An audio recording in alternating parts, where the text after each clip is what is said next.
This channel does not promote any violent, harmful, or illegal activities. All content provided by this channel is meant for an educational purpose only. Top quality और consistent performance के लिए सिर्फ silver pump नाम याद रखना। বাংলাদেশের হিন্দুদের ওই পার বাংলায় আশ্রয় দেওয়ার দাবি জানাতে দিল্লি যাচ্ছেন পদ্মশ্রী কার্তিক মহারাজ।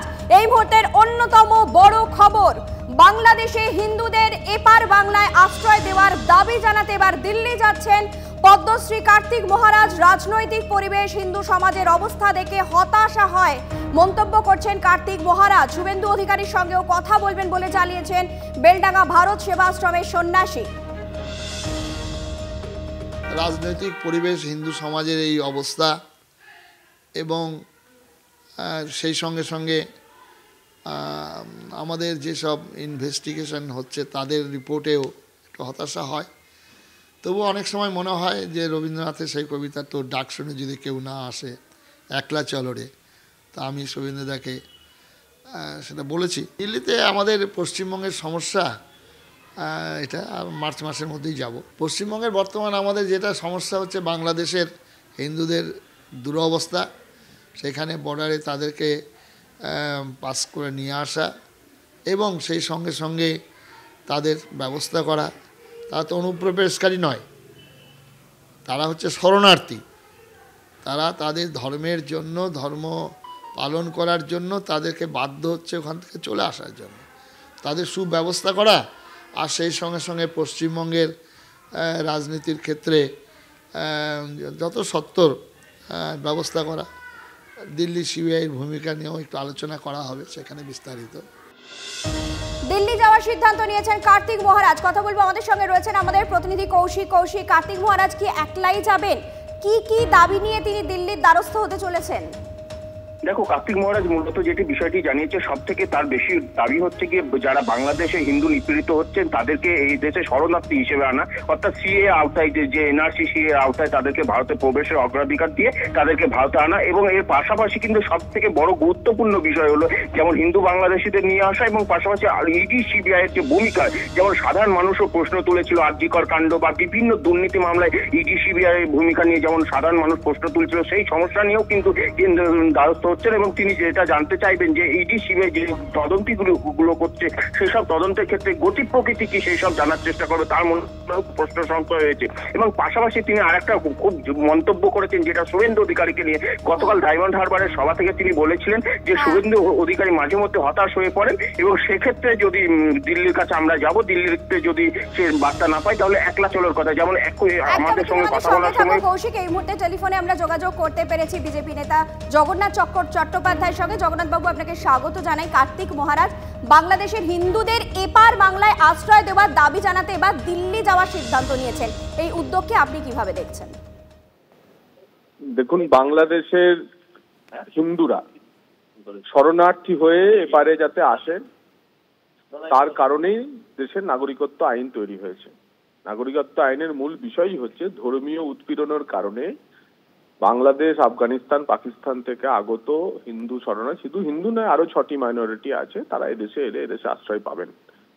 তো আমাদের পদ্মশ্রী স্বামী প্রদীপ্তানন্দজি বাংলাদেশের হিন্দুদের কথা দিল্লির ময়দানে তুলে ধরতে পারলে তা পশ্চিমবঙ্গের হিন্দু বাঙালির জন্য আসার কথা।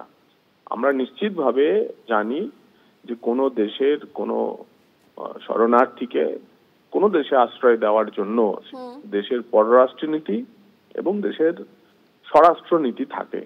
ভারত সরকার সেই নীতি অনুসরণ করেই শরণার্থীদের আশ্রয় দিচ্ছেন। শুধু যে সিএএ তে নাগরিকত্ব দেওয়া তাই তো না, লং টার্ম ভিসা, ও দেশের প্রচুর হিন্দু শরণার্থী ভারতবর্ষের লং টার্ম ভিসা পেয়েছেন।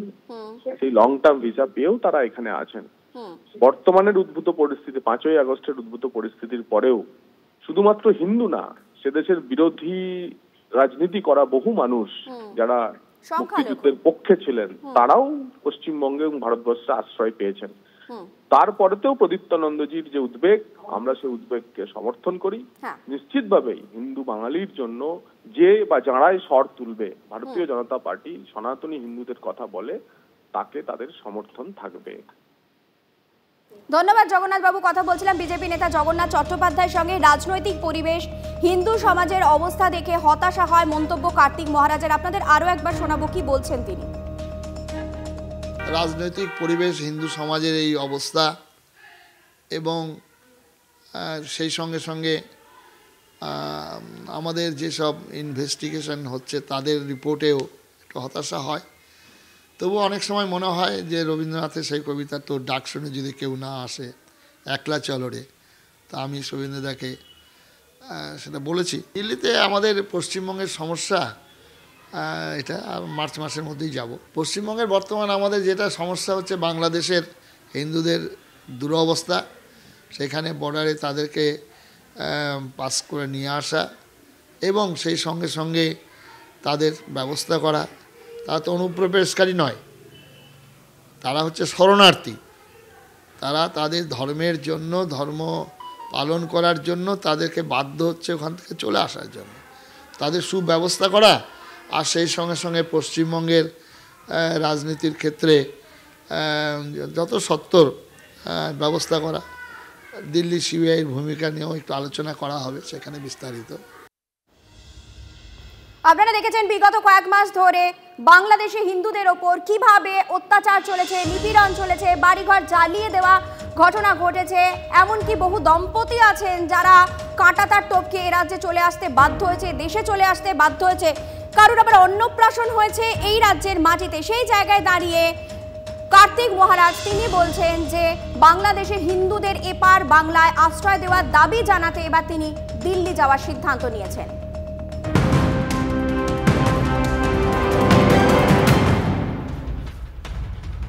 চোখ রাখবো আরো একটি গুরুত্বপূর্ণ খবরে। সীমান্তে ফের বাংলাদেশি পাচারকারীদের দৌরাত্ম্য নিষিদ্ধ। কাপ সিরাপ পাচারের চেষ্টা বানচাল করলো বিএসএফ।